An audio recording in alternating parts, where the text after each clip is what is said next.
Welcome. I'm just going to do some quick introductions, and then we're going to get right into the program. We're going to be hosted today by two engineers from Urban Engineers, Thom May, who is the Environmental Services Director here, and Angelo, who is a Stormwater Engineer. We're also going to, at the end, be able to have a short presentation by Calder Freeze, who is the Vice President for Market Development at the Philadelphia Industrial Development Corporation. And we also have a representative from the Philadelphia Water Department, Pat Karpowski, who is Civil Engineer. So I'm going to turn it over to Thom. Okay. Thank you very much, and welcome to Urban. We're thrilled to have you here. Unfortunately, this 10 o'clock ceiling might limit our question and answer period. We'll try to make sure we leave plenty of time, but I do want to emphasize, if you have a question during the presentation, please just raise your hand or butt right in, and we'll try to make this a relatively informal question and answer as we go through as well. So if there's anything that's confusing or whatever, we can answer the question. Pat from the Water Department is able to answer questions as we go through too. So please don't be bashful. Starting off here with our agenda, what we're going to go take you through this morning is to give you kind of the big picture of what's happening on the stormwater front in the city. There's lots and lots of things going on here. The billing system is the focus of our presentation, but there's other things as well, and we'll talk about that, what led us to new stormwater regs, what's led up to the new billing system and so forth. So we'll try to give you the forest and then take you down through the trees as well. I'm going to cover the first few slides, turn it over to Angelo, who is one of our key stormwater engineers, who will run through the majority of the presentation, talking about the entire billing system, giving you an overview of what that's all about, and then what can businesses or organizations do to cope with these increased charges. We also have a short discussion by PIDC on some funding that's available, so we'll go through all that this morning. Just as kind of an overview of historic stormwater management in the city, this is a picture, 100, 150 years ago or more, of all the streams in Philadelphia. And as you can see, we were blessed by a wealth of water resources. However, here's what we have today. Basically, we paved over a heck of a lot of area. Instead of streams, we have a network of combined sewer systems and stormwater sewer systems. And this is kind of what's happened. This happens to be a historic photograph of Mill Creek, and as you can see, we put the creek in a pipe, and that's happened all around the city. Now, what's happened? What problems does that cause? Well, it's impervious surfaces. Water hits the impervious surface like a pavement, like a roof, other building surfaces, and runs off very quickly. And instead of the natural system going into streams, we have a pipe system.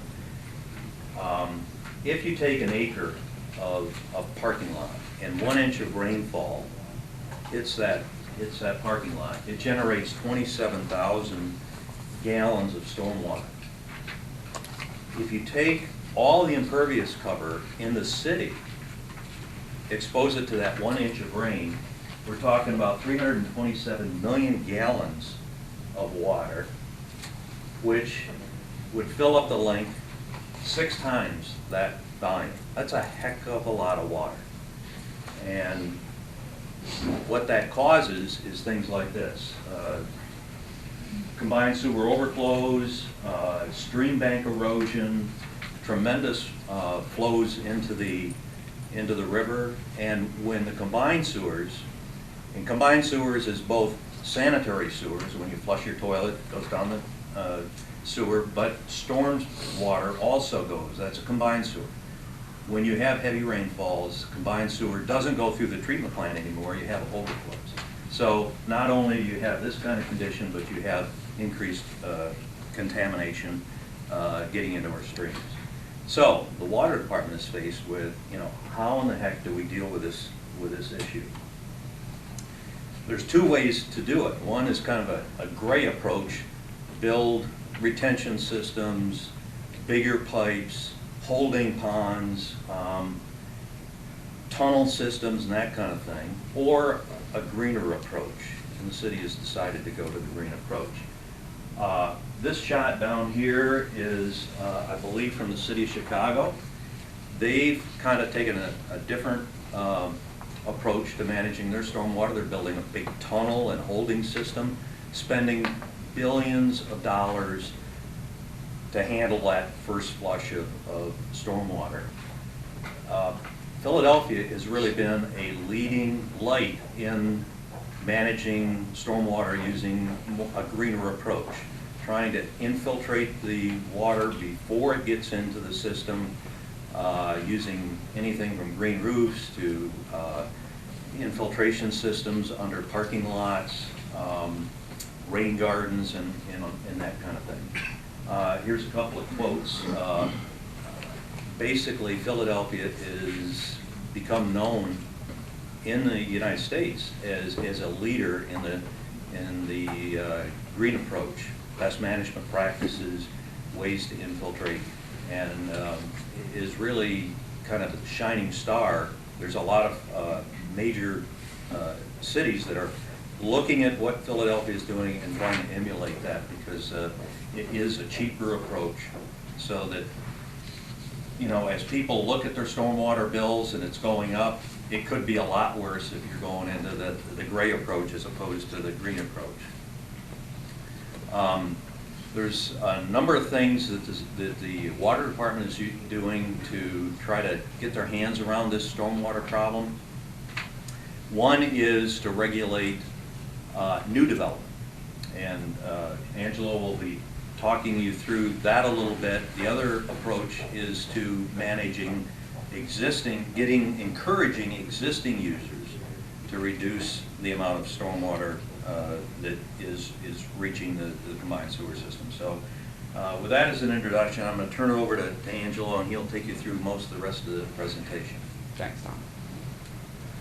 Yeah, like Tom mentioned, it's been around for a long time. There's been issues with the stormwater, with the combined sewer system, but what really opened all our eyes was the 2006 change in regulations, really. It was, like Tom mentioned, all new development that went into the city had to manage that first inch of rainfall to treat it and to volume reduce that first inch. And there were a lot of growing pains, and when you would open it, I swear you'd see this when you first opened the manual. Sorry, Pat. You would see it, but there was a lot of growing pains with the engineering community, the consulting firms, the developers that were going through it. The water department themselves were going through a lot of changes, but it has gotten a lot better. There's a lot of coordination now. The consultants, the engineers, the water department, and they've gone through a couple of revisions of the manual, and it's pretty streamlined now, and it's the way we do business. With that said, what's in that manual? And there's really four major things. There's the thing that you have to do is water quality. You can't get around it. That's managing that first inch, because they believe that most of the pollutants that come out are in that first inch. Once that first inch goes by, it's usually pretty cleaner water than the first inch, because there's greases, oils, and things like that, or they're getting washed on the dry pavements that are going through. Other things they want to do is channel protection. They want to slow it down into their system. There's a lot of places in the city that have surcharges. There's too much water going in at one time during that first inch. So they want to slow down the rate to their existing system. Flood controls in flood-prone areas, obviously. And then the fourth would be retrofits, and that's for not new developments, but existing facilities that want to do something on their properties to manage stormwater. And we'll get into that, because that's heavy into reducing your rate for your stormwater bill. So what is PWD looking for? This is a typical block. This is a famous slide that's used by the water department, and really what they're looking for in terms is greening the city over the next 20 years is a thing, and this is sort of where they're headed, our vision anyway. You got green roofs, you have a lot more trees, parks, impervious areas turning to pervious, but how much do they really want to turn green? Is it the entire city? Is it a portion? Well, it's basically 30% over the next 20 years. There's about 12,000 impervious acres over the city. They want to invest about $1.6 billion over the next 20 years to convert 4,000 impervious acres. That's going from that, like Tom mentioned, that gray to the green, the concrete, to go from concrete structures and structure control to greening to infiltration. And it truly is all about greening. They're looking to green streets. It's a big thing going on right now, complete streets throughout the city. Schools, public facilities, parking, and even homes, residential homes. That $1.6 billion price tag is much cheaper than the storage in the gray approach. So even though that's a big number, it could have been a lot worse if they decided to go a different direction. Yeah, and there also is an economic analysis on it that for every dollar invested at that $1.6 billion, they'll see a return on that investment. So gray to green, we'll talk, this is a quick slide again. You kind of want to go to the right side. There's a lot of investment in the gray. Then there's the middle area, detention ponds and holding tanks. And then there's the true green where you have infiltration areas, you enhance water quality and such. So really, now this is the tipping point, I believe. This is my personal opinion here is that you had the regulations, that changed it for new development. And that was only for new development. But then you have all these facilities also that have a lot of impervious area that aren't really developing, so they're going to get this, starting July 1st, they have the water bill, and that's going to change from a meter-based system, which I'll talk to in a second, to a parcel-based. So now everyone in the city is brought into it, and that really brings everybody into thinking about stormwater at this point. It's almost like recycling was back in the 80s. Everybody's going to start thinking about managing stormwater. So to give you a little background, really before 1968, actually the billing and the maintenance of the CSOs, the combined sewer overflows, was managed by the streets department. After that, the PWD sewer fund came into play and they took over. The billing approach really, they started looking at it way back in the 80s. It's not that new. There were people that were saying, well, I have a very small footprint and I'm paying a large stormwater bill, while someone who doesn't have, who's a large parking lot is paying no stormwater. So it was brought back up, and they had formed a community advisory committee in '94, and they prepared a report. And that report was published in '96, and it actually introduced a new approach to calculating stormwater from the meter-based to a parcel-based. And that's when they first started talking about gross area, how much space do you have on your property, and how much of that is impervious, how much of that is going into the stormwater system. They did suggest a credit system of giving credit back to the owners for doing some sort of stormwater management. And they did a rollout schedule. Now there were roadblocks back then. They didn't have the GIS, the satellite capability to map out the whole city and see what's impervious, what's not. The technology really wasn't there yet. So to talk about the meter-based system, this is, if you look at a water bill, it really wasn't, it didn't say, all right, this is your stormwater and this is your water usage. It was all built into one. But this chart here tells you what your stormwater was based on your meter size. 5/8 is a typical residential. About $11 a month for your stormwater charge, up to maybe a high-rise building that takes a lot of water in is looking at about $10,000 a month for their stormwater bill on the old system.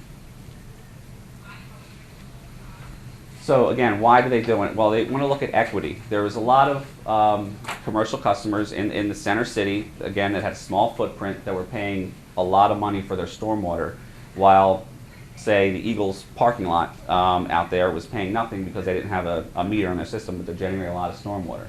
And again, I'll mention that the aerial mapping and GIS, and then of course the Green City Clean Waters program really brought this to the forefront. Angelo, one thing that we need to make clear here, and I'm not sure it's totally clear, is that the old system, when you got billed for stormwater, they billed you on stormwater based on the amount of water that you use for drinking water, the size of your meter.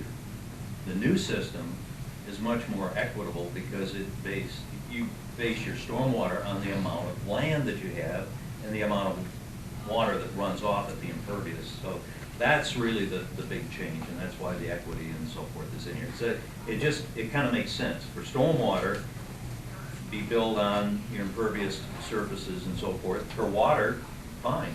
You know, the amount of water you use for drinking is fine to bill it out. Right. So now, July 1st, 2010 was the starting point for all this. They're going to phase in this from what Tom was mentioning, the meter-based system, how much water you drink and use as potable water, to go into how much gross area and impervious area you have. and it's going to be phased in over 4 years between now and July of 2013 when it will be fully implemented. They're going to calculate it, again, based on your gross area and impervious area. This is just a phase in real quick. It basically starts out at a 25% parcel base, and it works its way all up to 100% into, like I mentioned, in July 1st, 2013. So who's really impacted when you look at this? Some people, if you have a big meter already, one of those large meters, and you have a lot of land, you're not going to see too much of a change in your water bill. The big meters and the small, you're probably going to see a decrease. That's the high rises you see in the center city. You're probably going to see a decrease.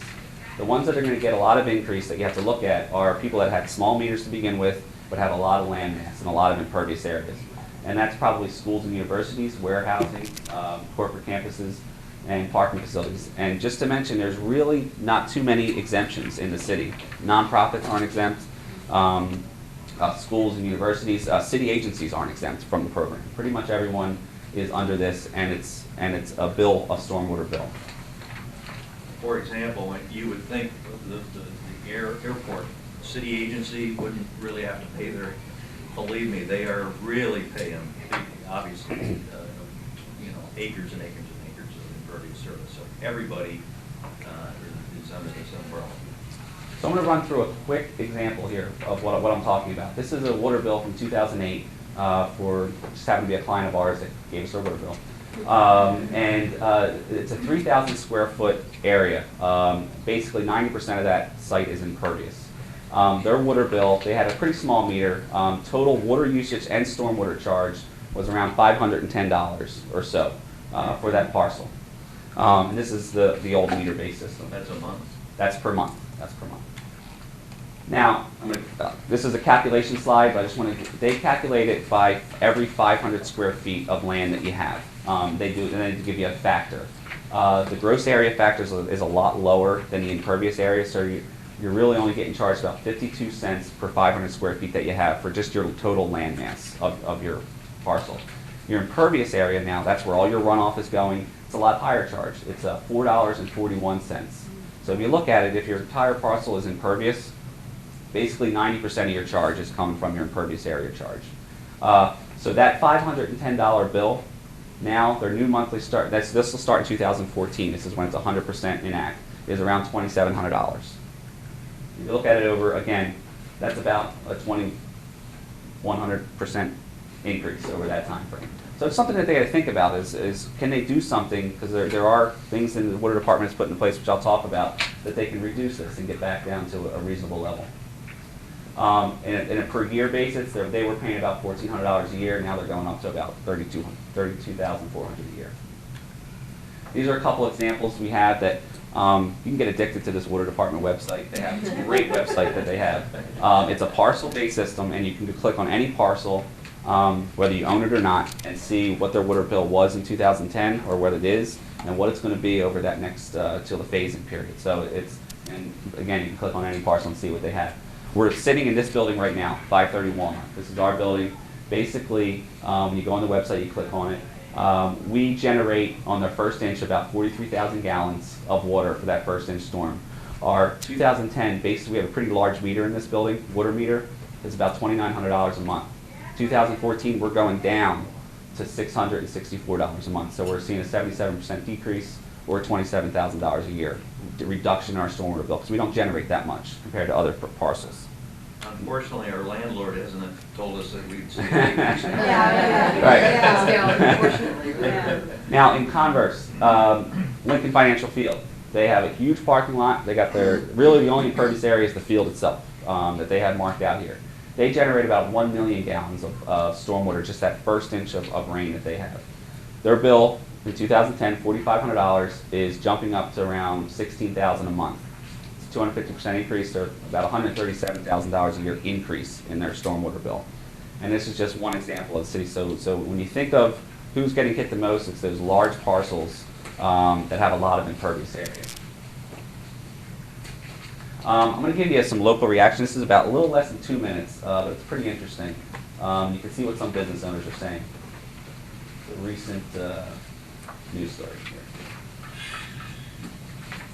Well, we are expecting a lot of rain in the next day or so, and that's a real sore spot for some small businesses in Philadelphia. Sure is. As a meteorologist Carol Erickson explains, some say that stormwater runoff is raining on their bottom line.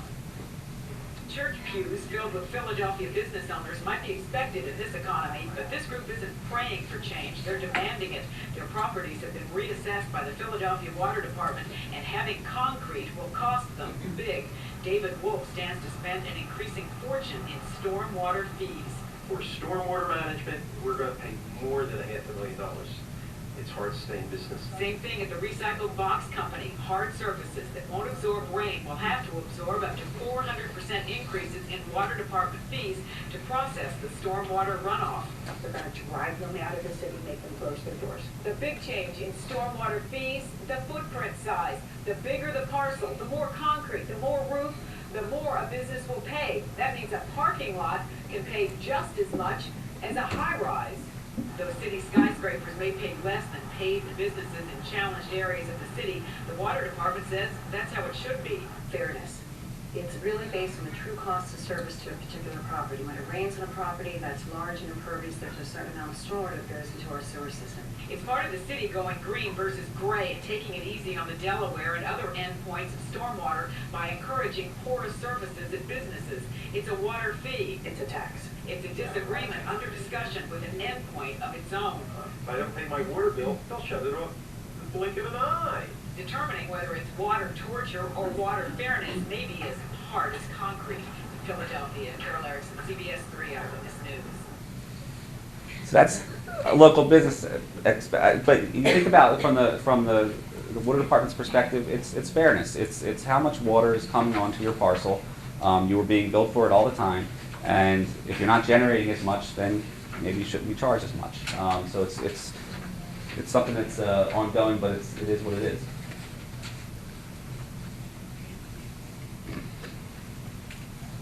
So with all this, what is PWD offering? They changed the game again. They had the regulations in 2006, and now they have what's called the Credits and Appeals Manual, which is an excellent next step to where business owners that are getting billed that want to reduce their bill have an opportunity now to do that through a credit system. This was published in early 2010. They offer an appeal process, which I'll explain. And basically, if you see something a little off with that parcel viewing system I said online, you can appeal it and reduce your stormwater bill that way. Very simple. Then they offer incentives, 3 classes of credits. They have impervious area credit, which is the large one, a gross area credit, and also a discharge permit credit if you have one, industrial discharge permit through the state. Simple example of the appeals process. This was in February 2010. This is the Fern Rock septic station, I believe, off of Broad Street, a little off of Broad. Their impervious area was about 1.1. This was their assessed impervious area on the billing system, 1.1 million square feet, and their charge was about, going to be in 2014 about $10,900 per month. They went through the appeals process, and in September 2010, they reassessed the land. A lot of the ballast area where the tracks were reassessed to be pervious and not impervious, and they were able to get a reduction of about 50% just by going through that appeals process, which was pretty simple to do. So a lot, when you look at the different parcels of land through the city, it's not always perfect. It was done with GIS system. It was overlooking some areas that were impervious, were incorrectly categorized. So you just got to look at it, and that's one of the simple ways to go through the program. The big credit you can get, impervious area credit. Now, they want you to manage that first inch. If you can manage that first inch of runoff from your impervious area and volume reduce it, you will get a credit. And it's basically, I think it's 10,000, like, for every 10,000 square feet, it's $1,000. Come out to about that. Yeah, about $1,000 for every 10,000 square feet that's managed is what you see in terms of a credit. Now, you cannot get a partial credit. If you manage just a half inch of runoff from that impervious area, you won't get any credit. However, if you cut, let's say this whole room was impervious and you cut the room in half and you manage 1 inch from half this room, you would get 50% credit for your impervious area. Different options that you have, there's many out there. Some are more economical than others, some are more feasible based on your site constraints, but there's green roofs, filter strips, detention basins, all kinds, porous pavement, and the such if you can install it and do it in an economically feasible way. And I'll go through a little example of what is and what's not. These are just more examples of bump outs, curb cuts and things like that, and some rain gardens. The gross area credit, now this gets a little more technical and complicated. It's not as big as a charge. They call this thing a curve number, and that's basically how fast the water runs off your property. The lower the curve number, the slower it runs off the property. And so if you have pavement, just straight asphalt pavement, the curve number is around 98 or so. You start to get into porous pavement, meadow conditions, you're down in the 80s and 70s. And that's when you start seeing a credit. So the water department will say, okay, you can get that curve number, slow it down to around 86. We're going to start giving you a 7% discount for every number below that 86, to a max of 100%, which would be a curve number of 72. So it creates a little calculation there, but it's worth it if you can get it. Angelo, what things would you do to lower that curve? Sure, you can rough your, if you have impervious area, break it up, slow it down. You can roughen up your pavement. You could change things to like a grassy condition as opposed to an impervious condition. Would trees be part of that? No, the trees wouldn't. It would be anything over the runoff. So if you drop a thing of water here and it runs this way and it goes real quick, you need to slow it down somehow. Sure. What do you mean by rough up the pavement? Break it up. If you make it to like a gravel condition as opposed to like a Actually smooth. take the asphalt out and put gravel in? Exactly. Okay. Like a gravelly how condition. How are you going to drive across like? No, like you do like a roughening or a graveling condition to that. Now, the city does have, if you think back, industrial development in the city, there were a lot of factories that were put in to handle, 1,000 workers. And today, there's 200 workers. And so they have these parking lots and impervious surfaces that were set up to handle a whole lot more than they need. So you're right, you can't break up a parking lot and want to use it for parking, but there may be parking areas that you really just are bad, and you could go back and break those up and not really impact how you operate your facility, and be able to reduce by just going in and breaking up that. And you do a couple things. You change a curve number, but you would also increase your infiltration when you break up your pavement as well. Right, that's a whole other thing too, is infiltration, and the onus is really on the owner or the developer to prove that really you can infiltrate through that area, that it is slowing down. So the water department may ask for what's called infiltration tests to make sure that the soil is infiltrating at a nice rate and it's not just puddling up and just running down. So there are some evidence that you need to show when you go through these credit applications. The third one, this is really for properties that are on rivers and streams and the such that directly discharge to the Delaware or the Schuylkill or another stream, and they have a state-issued industrial discharge permit where they have to monitor every couple months, monitor for like contaminants and pollutants. And if they have that permit and it's in good standing and they can prove that they've done their monitoring in the previous 12 months, they get a 7% credit, and that's a GA and IA credit, impervious area and gross area credit off the total bill. NPDES stands for National Pollution Discharge Elimination System. It's a nationwide program for point source discharges. And so this would be issued to an industrial facility that has an actual discharge out into the stream, and you get credit for that. So there's a step process to helping businesses, and you go through. First thing you want to do, like I mentioned, you want to make sure you review the billing system, that parcel base, and make sure it's accurate. A lot of cases, like I said, with that septic facility, there could be some discounts, or you have to make it accurate so that you get billed correctly. Then you got to evaluate the feasibility. Some sites, you just really can't do too much on the site. There's constraints, size constraints. You may be running uphill where you can't put something down gradient. So you really got to look at each site individually and make sure that you can put something on your site to manage the stormwater properly. Then you want to design the management system, you construct it, and then the big thing is maintaining it, because this credit system is for 4 years. And it's a good thing that they're doing, because you got to show records and that you got to properly maintain your system to the way it was designed. And then if at the end of that system it's not working in the 4 years, you're not showing that you have proper maintenance records, you lose that credit and you're back to the original stormwater bill. So it's real important to emphasize maintenance while the system's in operation. What happens at the end of the 4 years, you have to have a certification by professional engineers, a PE required, that basically says everything's working the way it's supposed to be working. And if that's done, then, you know, you get the renewal of the credit. But one of the fears is that these systems are put in and then they're not maintained. And really, it's going to be counterproductive if you don't do the maintenance on these things, because you're going to lose your credit if you don't keep them up. Correct. Say that was after 5 years? 4 years. 4 years, yes. And is that going to be ongoing every 4 years? Yes, that's right. So here's the type of things that you look at on a particular site, and I'll go through a site example right after this slide. When you look at a property, you say, okay, can we do something on this site to put a stormwater management practice in and then reduce my bill as a result? You want to say, hey, do I have any open green space available on my property? Are they located on low areas of the property? Because then if you have an impervious area here, a green area here, your water will run off easily. If you have it the opposite way, you got to pump that water up, you got to get it there some way, and it's expensive. How much of your area is impervious? Your roof downspouts, are they inside the building or are they outside? If they're outside, they're easily disconnected, and you can do things a little more than if they're located inside the building. Where are the storm drains? Are they on or off the property? And like I'll say on an example we have, are there any unused tanks on the site that you could capture the water and slowly release it back to the system? Natural depression areas, again, unused space or unit that's impervious.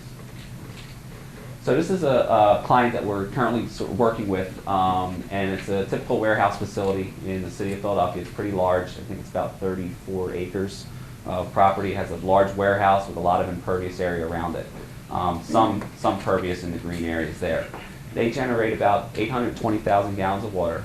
Their stormwater, they have a very small meter for this facility. Now, they don't need a lot of water to do what they do. So their bill is only about $682 a month, and they're jumping up to about $12,500 in 2014. So they're looking at a $142,000 increase per year.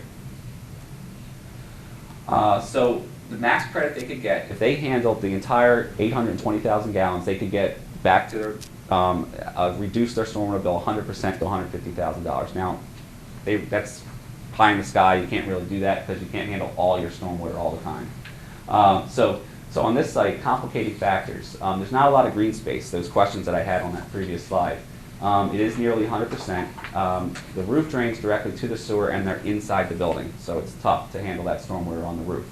And they also have a complex underground utility network. There's a lot of things going on. Tom showed you that Mill Creek, that historical. It actually runs straight through the bottom of this property here.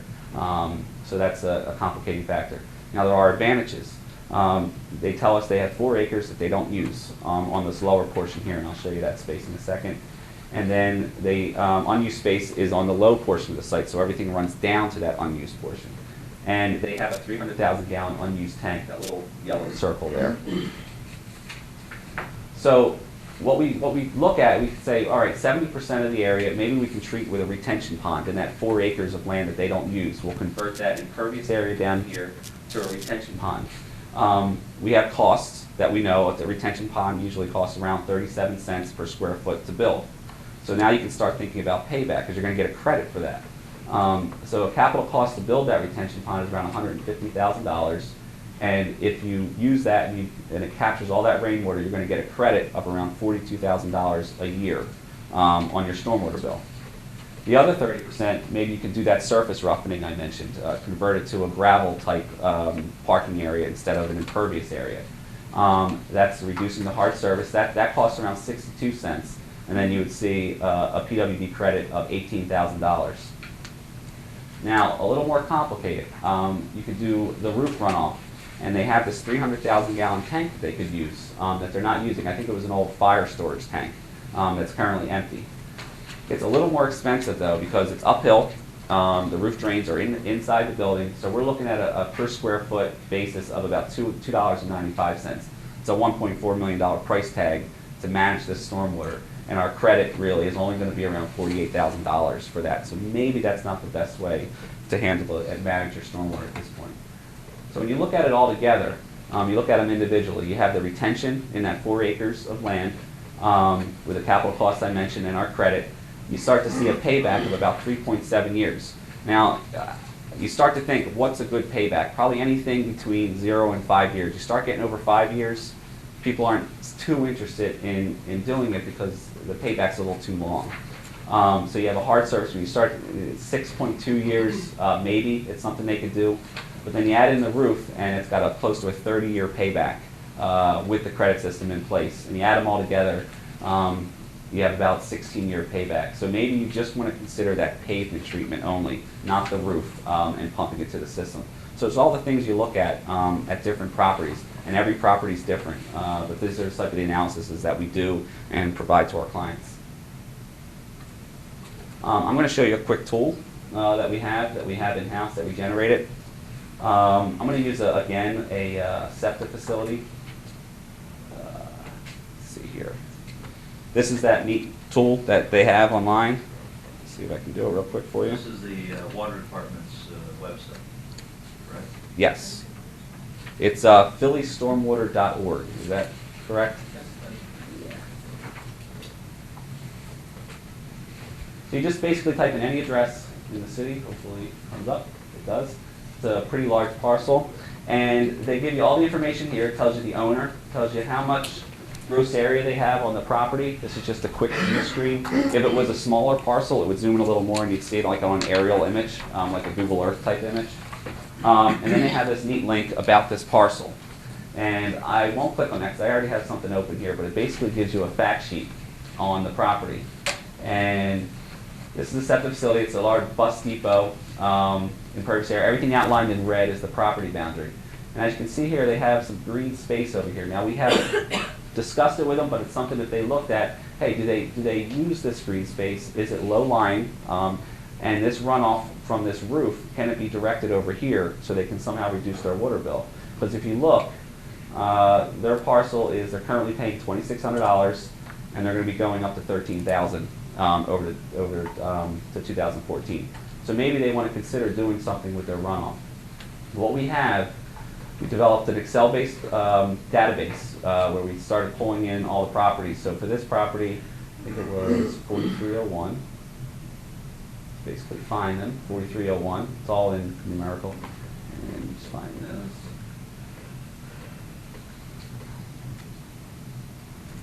So now we have brought up SEPTA, the Wissahickon Avenue Station. They have 47% green space on their property, so they have something to work with.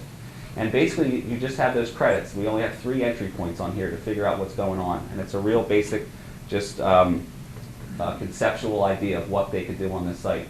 So let's say they can manage 30% of that impervious area. You start to see the blue is without the BMP or the stormwater management practices, and the orange is what the bill would be if they implemented the stormwater management practice. So 30% reduction. You start to see, I think it's over here, you start to see around $40,000 a year starting in 2014 savings on their stormwater credit. Now, this over here is a quick tool on what could they put there. A basin would be an idea. If they use the basin, it tells you how much it would cost to install, so you're around $250,000, and you just compare it to over here. So you're between 7 and 8 year payback for a bioretention basin. Now let's say they wanted to do a green roof over here. Now you're looking at a $4 million price tag, and you're off the charts on what the payback period would be. If they do want to do something simpler and they could do some sort of planter box system, it's a lot cheaper. So around the building, you put planter boxes around there if it could fit. Now again, this is all just conceptual. You have to go to the design phase and figure out if this is feasible for this particular site. But there's all these options that you could present to our clients and say, hey, these are things that you can look at and possibly save you money and have a reasonable payback period on your design. So that's a little tool that we have, and we pretty much cataloged all the parcels in the city over 200,000 square feet. Anything below we don't have in the system just yet. The value here is that if a client calls up and says, I don't know what to do, I've got I'm facing a water bill here, is it even feasible for me to move ahead?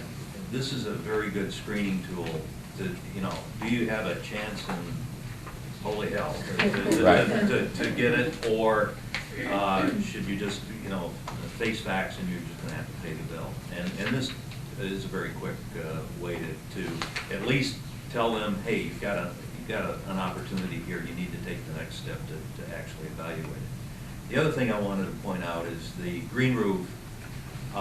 It was off the charts here, but that's because this is a retrofit situation, and we don't want to badmouth green roofs. I'm a believer in green roofs, but they're really most appropriate when you're building from scratch, because if you're building a brand new roof, you can build a structural system for just a little bit more cost. It's able to support the green roof. If you've got an existing building and you got to go back in there and retrofit more structural capacity to hold that green roof, you're talking, that's what really drives the price. Right. So just wanted to make that. Good point. Yeah, good point. Are there no federal credits for reduced transformation? No. If you might find a grant or something.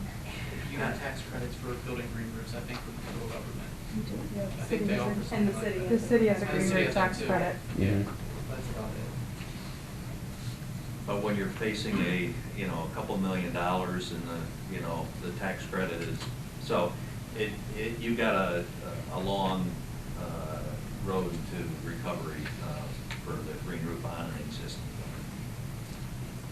So I talked about all the different options, and this is really from least expensive to design. This is design and construction costs. It does not include maintenance. So don't forget that you have a certain maintenance cost every year to maintain these things. But from basins to ponds, basins and ponds are the best bang for your buck for cost per square foot.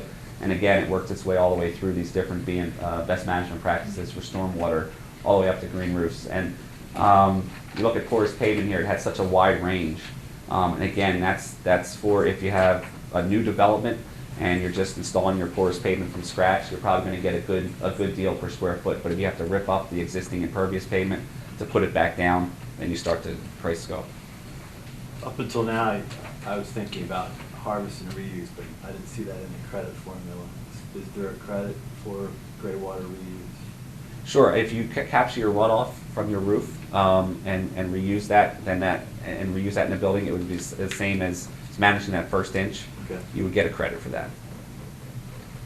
For that porous pavement, I don't know if anybody has ever seen a demonstration, but it's pretty amazing.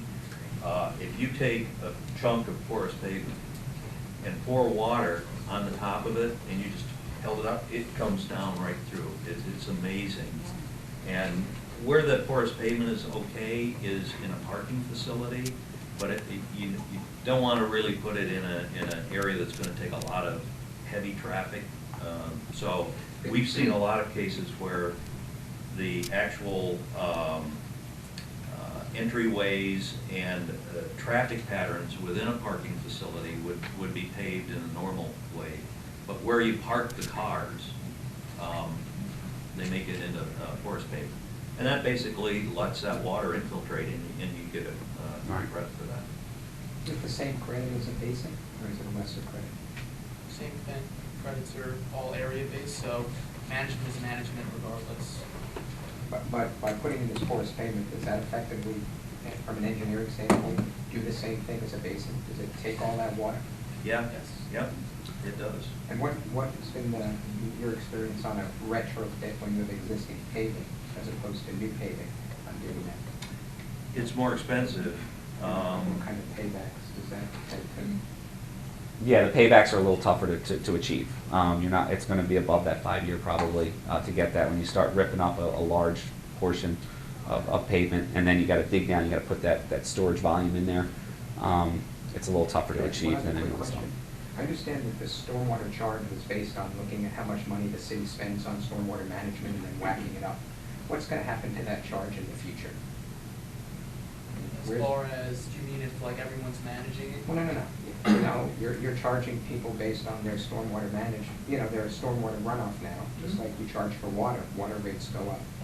What's the future of this rate Sure, I mean, it would be What, like what are we this- looking at 5 years from now, 10 years? Are we looking at a trajectory that this thing might double or increase 20, 30%? Everybody's looking at paybacks based on current costs. Yeah, I mean, it's gonna be like your water and sewer charges, the rate will increase obviously, but we're gonna be talking about maybe like a 2 cents increase or something like that for your rate per 500. It's not gonna be this 2,000% jump that you just saw in the last I mean, 4 years. so you might, what if you decide all of a sudden that stormwater is costing the city more than we thought to build treatment facilities? We gotta now force all the people to pay that. Yeah, That all could of happen. our current projections are extremely conservative, so if anything, we're gonna be under what we think it's going to be, so this is like the worst case scenario. I think, inflation, you depend that it's gonna increase, but I agree with Pat that I don't think there's something hiding around the corner that's all of a sudden gonna increase this. Now, the one thing that could happen is this whole stormwater rate system and the unit rates that they use for to multiply your gross area and your impervious area. Those rates are all determined, basically it's a revenue neutral system that they said we need X number of dollars to pay for our stormwater, and they're going to put those unit rates so that there's going to be winners and losers, but at the end of the day, when you total up for the entire city, whatever they were needing to bring in, they're going to bring in now. There are going to be some people that have these parking lots that are going to pay a lot more, and other people like this building are going to be paying a lot less. Now, what happens if everybody gets excited and goes out and starts cutting down the amount of stormwater that they're releasing? Those unit factors are going to have to be adjusted, because all of a sudden you've got a lot less stormwater and you're using those same unit factors that were based on today's assumptions. So there's a little bit. I understand that side. I'm more concerned about the other side. Yeah. And the assumption they made about their costs now goes up, and now they've got to spread through a substantial additional cost. The one thing that the city is working, all this is overseen by EPA. This is all driven by nationwide regulations that say you have to reduce the impact of your combined sewer. So this whole proposal and how the city is approaching this green approach and all has to be blessed by EPA.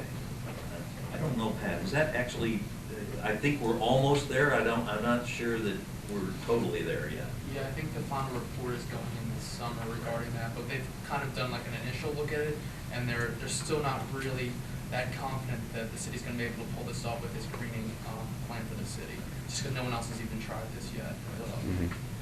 Yeah, so, but my point was that there's been a lot of economic studies, engineering studies, reports generated by, a host of different consultants and all to try to, predict and justify and so forth. So, I don't think there's anything really hidden that's going to jump out. But EPA still has to bless this, and I believe they will. There's a lot of momentum in this direction. There's a lot of other cities looking at this and saying, what Philadelphia is doing is a whole lot cheaper than the way we're approaching it. So that's another, EPA is concerned about setting a precedent here that then other cities are going to adopt. So We got a question back here, I'm sorry. Yeah, is any of this dependent on the amount of precipitation that falls? Like, what if there's a drought? There's no stormwater runoff. Like, how does that factor into this? Well, I think, it goes on the average precipitation into the region. We know, I for some reason doing it, I know there's about 42 inches a year.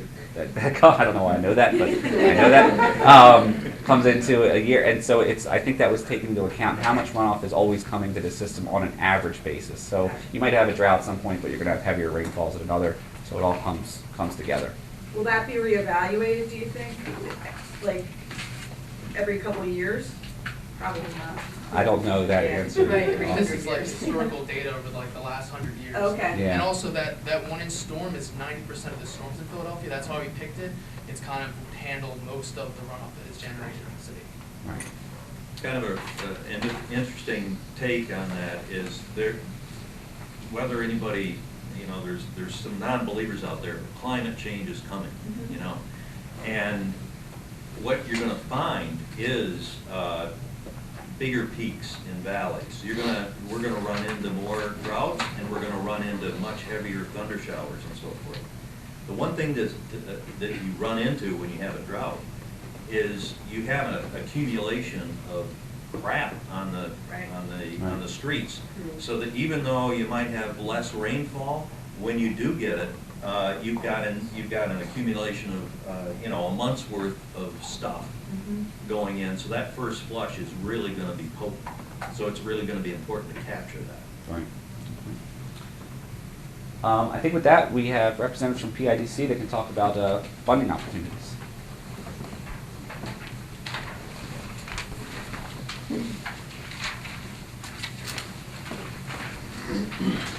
Hi, everybody. My name is Carol DeFries, and I'm with the Philadelphia Industrial Development Corporation. How many in the room actually have heard of PIDC? Okay, most of you, good. So you understand that we're the city's economic development agency, and our primary mission is to retain and attract jobs in the city of Philadelphia. We're well known for providing low-interest financing, and we also are an owner of real estate properties, so we also are subject to the new regulations and have been working with the water department. We own 7 industrial parks in the city. We own the Navy Yard on half of the city. These are also properties that are being affected, so we're dealing with the same issues that all of you are dealing with. So I'm here to talk about this Stormwater Management Incentives Program. There's a fact sheet in your materials that explains the program, and I just want to introduce my colleague Susan Lowry, who's in the Market Development Group with me, and my colleague in the back of the room, Jenny Crowther. She is the individual that's listed on the fact sheet for the SMIP, is our acronym, program, and she actually was very instrumental in designing the program with the Philadelphia Water Department. It's a partnership between the city, PWD, and PIDC. It's a low-interest financing program, and it's intended for the stormwater mitigation practices and uses for existing properties. It is not for new construction, so I just want to make it clear that if it's new construction... Even if it's new on a property that's already paved? If it's new on a property that's already paved, I think that you would probably be looking at the practice that's placed for the paved property. But if you're tearing out that pavement and then building something entirely new, the assumption is that you already have to bring that up to code as part of that process. So it does not apply to that specific. But if it's, say, you're building something new adjacent or on part of that property and you mitigate the existing piece that remains a parking lot, then there's probably something that we could look at there. The uses, I mean, you heard about a lot of the uses that the water department is looking at for the mitigation practices. And it does support the design and construction of those mitigation practices. So green roofs, porous pavement, rain gardens, things of that nature, infiltration basins and retention basins, rain gardens, things of that nature. This is for non-residential property, so it's not for residential properties. You have to be current on your water department bills and all city taxes, so that's a requirement there. The financing amounts range from $75,000 up to $1 million, and it's a 1% interest loan. So it's very low interest. It's probably our lowest interest financing program that we offer, and it's a fixed rate. So the term of the loan generally is consistent with the payback period of the based on the credits. Up to 15 years, but we will work with the entity that's borrowing the funds to make it make sense for you in terms of the term, so don't get caught up in terms of the payback period. We can be flexible on that. And there's an equity contribution that's required at 10% of the capital cost or the project costs, and we do not require collateral on the loan, so that's another important piece to think about when you're considering this program. because, most loans require collateral behind that. The process is that you would submit an application to PIDC, and depending on the demand as we get it in, we would be reviewing those applications either on a rolling basis, or if the demand shoots up, we'll probably be considering it on a quarterly basis. There's a selection committee that looks at both kind of the technical side of things that the water department is reviewing, and PIDC is looking at the financial underwriting process as well. So that's a joint review, and then we make kind of the recommendations to proceed with, on making the loan or not. We've approved 2 loans. We started the program in November, and we've approved 2 loans. One is a nonprofit organization that's putting in a green roof, and also porous pavement, and then another is an auto dealership in the city of Philadelphia. The other thing to note is that if you have multiple parcels that are not adjacent to one another, those are individual applications for each parcel. It's not considered one application. So each individual parcel has to be analyzed in terms of the technical merits and also on the kind of financial underwriting side of things. And that's, I think that's pretty much summarizes it. Yeah. What about mixed-use properties as opposed to purely residential or purely commercial? I think that we would definitely take a look at that. PIDC is typically not a residential user, but we frequently get involved with mixed-use projects, so we would certainly look at that. How much total funding do you have for this? The total pot right now is $5 million. If we see a huge demand, we are confident that additional resources would be made available, but it's up to the businesses in the city to show that there's a huge demand for this program. And I know that a lot of organizations are being affected, so we anticipate that there will be a lot of demand. But we're trying to get the word out so that we can get more users of the program and applicants to the program. Are there any, so there's no lineup right now of applicants? We do have a number of applicants that are kind of in the process, yes. But I don't think that I could say to you right now that we know the full $5 million is committed. Anything else? And so I just want to, go ahead. How much engineering is needed in order to be determined whether it's needed? You have to go through the complete URSA review, which can be a real nightmare these days. Yeah. So the way that it works is you would kind of do, not as detailed as an URSA, but at least like a conceptual plan stating like how much area you propose to manage, how big the system is. I mean, we look at how much bang we can get for your buck. So if you, let's say you're proposing a project in a combined area, that's going to have a higher weight to it than being in a separate area, just because we have more problems with our combined areas. So it's all, we have like a list that we go through that we can actually, each thing gets a point value, and by the end we rank them by, exactly how much management we get from each project. So it's not as detailed in an URSA, but it's still, you have to, come up with a narrative describing what the project entails, where the location's going to be, stuff like that.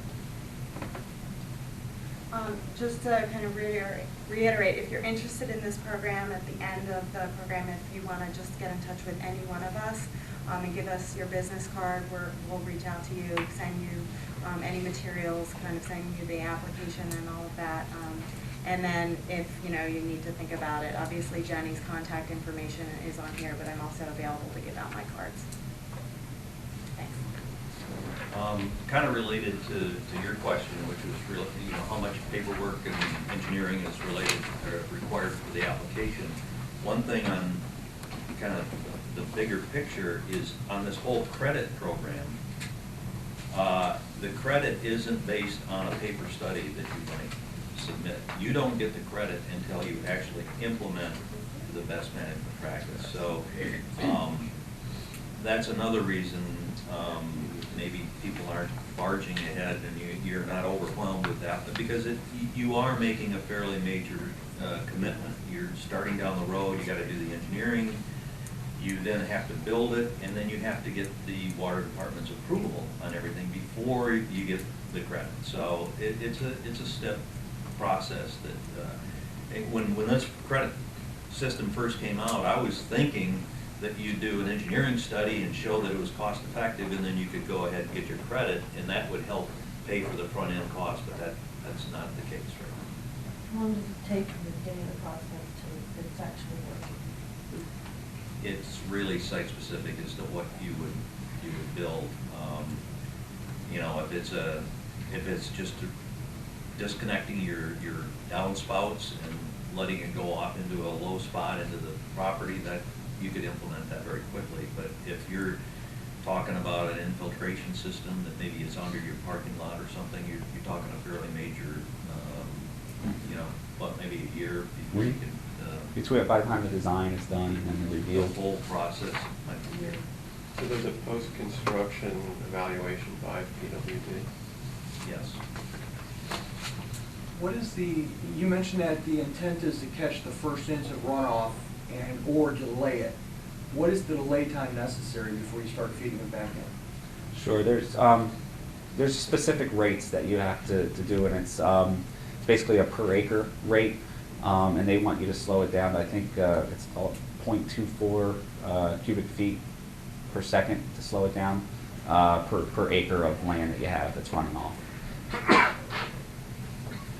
And then you also want to detain it for at least 24 hours, hold it in your system for 24 hours, and then release it over the next 72 hours. Yes. All subject to loading ratios on this one Yes. as well. All right, we're going to wrap up. Discuss summary of what we did. Tom mentioned all the driving courses, we reviewed regulations, outlined the rate structure and credit plan. We compared a lot of stormwater practices, and PIDC mentioned some of the funding opportunities. So we started out with this cloudy picture of waterworks, and hopefully we cleared it up a little bit there. And I like to always end on with some neat slides and some fun that I've seen when I do the presentations, and I look for things to add into the presentation. This is a club in New York City that has an outdoor facility that catches the rainwater and uses it to fill this toilet facility in their club, so it's pretty neat. These are some property owners that are using green roofs on the doghouse. And this one has nothing to do with stormwater at all, but I think it's pretty neat. It's in Cambria, Massachusetts. And they have a dog park they have a bag of the dog waste. They put it in this one tank. It's all put it in there, goes in the second tank, generates methane, and lights the entire park from the methane gas at the dog park. So that's some of the neat things that they're doing out there that we have. So it's pretty neat, and they're becoming more and more popular. With that, thank you, and any other questions that you might have, we have to answer. Really, I mean, Sure. the overall goal of the concept here is to improve water quality either in the combination storms or reaching the city's wastewater treatment plants. I'm looking at some of these fees, and I can see a 10-year or maybe 15-year capitalization and amortization if I treat my own wastewater or pre-treat it. Is that a potential credit? I mean, for the building here, it's $65,000 a year. Over 15 years, I can build my own NPR plant and essentially discharge potable water from my property here, either into the existing sewer or into an infiltration basin. So has that been discussed, or is that a viable option? You're talking about treating wastewater, your sanitary waste? Yeah, treating my sanitary waste and either infiltrating that on my site or discharging to the city's combination sewer. That's not part of this. That would be a totally different program, and I think it's something different. You'd have to, Pat, maybe you could. Yeah, that would be separate than from stormwater if you're treating your sanitary. I think there's actually something in the regulations where that's illegal to do that, depending on where you're located in the city. Just because, you know, if something goes wrong, you obviously have nearby neighbors that probably wouldn't like that. Regarding stormwater, if you're talking about cleaning your own stormwater, like on your site, you know, and then having that not go in our system, that can be a credit. There's a lot of areas in the city that don't have any type of sewer infrastructure from the water department. They're called non-contributing areas, and those areas are already eligible for credit just because, you know, they don't use our services whatsoever. So. The other question I had is, are there off-site credits available? Can I buy blighted property, convert it to open space, and get a credit for my parcel in society or in downtown? That's something that we're looking at right now as far as trading spaces for credits or banking. That's something that's just come up in the last couple of weeks, so we're still working on that. Like a fee in lieu of idea? Yeah, I mean, right now it's kind of in the pilot stage of the idea. So we have like one site right now that we're trying to work that. The problem gets into who's operating and maintaining that property to, actually keep those credits. So it's kind of tough. There's nothing in our regulations right now. That could change. In 2 years from now, we have a rate case coming up, and that's what pretty much designates exactly what our current billing system is. So we have that CAC that Angelo mentioned before that was done in '94. We have another one that's actually starting this April, where they're going to reevaluate this new billing structure and see what's working, what's not working. And that's one of the major issues is that trade process. Yeah, I think it should really, just speaking hypothetically, that issue should really be advanced on your agenda. There are a lot of properties in the city that don't have suitable soils for any sort of infiltration.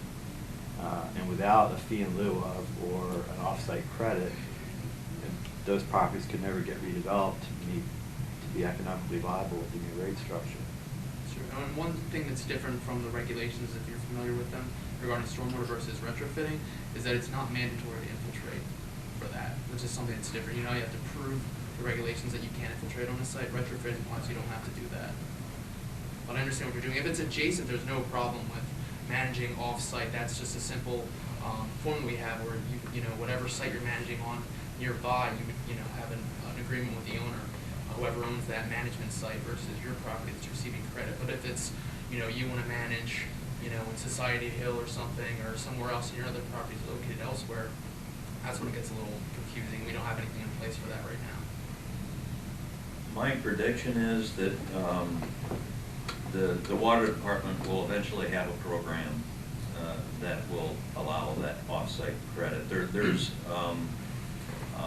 some developer-backed organizations that are currently talking to the city about that, as Pat indicates.